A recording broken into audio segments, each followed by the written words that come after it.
Hi friends, welcome back to Poster Media. ഞാൻ ഹർഷാദ് താനൂർ. നമ്മളെല്ലാവരും പറഞ്ഞുകൊണ്ടിരിക്കുന്നുണ്ട് വയനാട് ചൂരൽമലയിലും അതുപോലെ തന്നെ മുണ്ടക്കയത്തൊക്കെ നടന്നിട്ടുള്ള ഉരുൾപൊട്ടലും മണ്ണിടിച്ചിലൊക്കെ. ഇതിനോടകം ഏകദേശം 300ഓളം ആൾക്കാർ മരണപ്പെട്ടതായിട്ടാണ് ഇപ്പൊ നമ്മൾ അവിടുന്ന് വിവരം അറിഞ്ഞിട്ടുള്ളത്. ഇനിയും ഒരുപാട് പേരെ കണ്ടെത്താനായിട്ടുണ്ട്. മുണ്ടക്കൈ എന്ന് പറയുന്ന സ്ഥലം 90% മണ്ണിനടിയിലാണ്. ഇപ്പം അവിടെ ഇപ്പൊ സൈന്യവും എല്ലാം അതിവേഗം തന്നെ രക്ഷാപ്രവർത്തനം നടത്തുന്നുണ്ട്, മറ്റുള്ള രക്ഷാപ്രവർത്തകരെയൊക്കെ കൂട്ടിയിട്ട്. എന്നാൽ അവിടുന്ന് ഒരു അത്ഭുതകരമായ രക്ഷപ്പെടൽ നടത്തിയിട്ട് പിന്നീട് മാധ്യമങ്ങൾക്ക് അത് വിശദീകരിച്ച് കൊടുക്കാണ് അവിടുത്തെ ഒരു ഒരു അമ്മച്ചി. സുജാത എന്നാണ് ഈ ഒരു അമ്മയുടെ പേര്. അവര് വെളിപ്പെടുത്തുന്നത് ഇങ്ങനെയാണ്. ഗേറ്റ് അതിന്റെ മേലേക്ക് പോയി പട്ടതും വലിയൊരു കൊമ്പന്റെ അടുത്താ ആനനോട് പറഞ്ഞു, ഞങ്ങള് വലിയ ദുരിതത്തിന്നാ വരുന്ന്, നീ ഞങ്ങളെ ഒന്ന് കാണിക്കല്ലേ പറഞ്ഞു. ആന 2 കണ്ണൊന്നും വെള്ളം ഒഴുക. അതിന്റെ കാലും ചോട്ടിൽ നേരം വെളുക്കുന്നവരെ കിടന്നു. ഞങ്ങള് ദൂരത്തുനിന്നൊക്കെ എല്ലാരും വന്നു.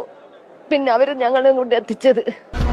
അങ്ങനെ ആ കൊമ്പനോട് ഈ സുജാത എന്ന് പറയുന്ന അമ്മച്ചി പറയാണ്, ഞങ്ങളൊരു വലിയ ദുരന്തത്തിൽ നിന്നാണ് വരുന്നത്, അതുകൊണ്ട് ഞങ്ങളൊന്നും ചെയ്യരുത് എന്ന് ഇവർ കരഞ്ഞ് ആനയോട് പറഞ്ഞപ്പോ ആ ആനയുടെ കണ്ണിൽ നിന്ന് കണ്ണുനീര് പൊഴിഞ്ഞെന്നാണ് ആ അമ്മച്ചി പറഞ്ഞത്. കാരണം അവിടെ നടക്കുന്നത് എന്താണെന്ന് ആ ഒരു മിണ്ടാപ്രാണിക്ക് ഇവരെക്കാളും മുമ്പേ അറിയാം.